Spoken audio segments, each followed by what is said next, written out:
देशासह राज्यातील सर्व रिपब्लिकन पार्टी, संघटना आणि पक्ष यांचं एकीकरण करण्याचे प्रयत्न सुरू असून त्याला निश्चितच यश येईल असा विश्वास रिपब्लिकन पार्टी ऑफ इंडियाचे अध्यक्ष डॉक्टर राजेंद्र गवई यांनी पत्रकार परिषदेत व्यक्त केला.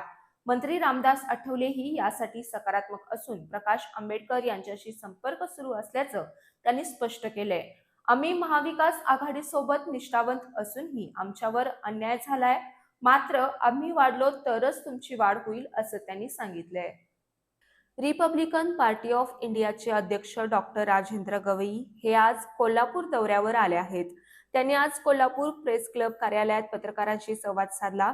देशासह राज्यातील सर्व रिपब्लिकन पार्टी, पक्ष आणि संघटना यांची एकजूट करून मोठे ऐक्य घडवण्याचा मानस असल्याचं यावेळी बोलताना डॉक्टर राजेंद्र गवई यांनी सांगितलं. यासाठी मंत्री रामदास आठवले सकारात्मक असून प्रकाश आंबेडकर यांच्याशी संपर्क सुरू आहे, त्याला निश्चितच यश मिळेल अशी आशा त्यांनी व्यक्त केली. रिपब्लिकन पार्टी ऑफ एकीकरणाबद्दल आम्ही तर तयारच आहोत. माझी आठवले साहेबांसोबत याबाबत चर्चा झाली. ते दुसऱ्या नंबरचं पद घ्यायला तयार आहेत. मग बाळासाहेब आंबेडकरांनी सुद्धा यावं अशा प्रकारची आम्ही भूमिका ठेवली, पण त्यावरती वर्तमानपत्रातर्फे बाळासाहेब आंबेडकर यांनी त्याला विरोध केलेला आहे. किंवा जनतेकडून असं आलं की बाळासाहेब आंबेडकरांच्या व्यतिरिक्त जे काही दुसरे आंबेडकर घराण्यातले लोक आहेत त्यांना घेऊन तुम्ही एकत्रित करावं. परंतु दुर्दैवानं अनेक लोक सत्तेच्या अनेक घटकाशी जुडलेले आहेत. कोणी BJPशी जुळले आहेत, कोणी शिवसेनाशी जुळलेले आहेत. त्याच्यामुळे ते रिपब्लिकन एकच सुद्धा कठीण वाटतं, परंतु मी अजूनही हिंमत सोडलेली नाही.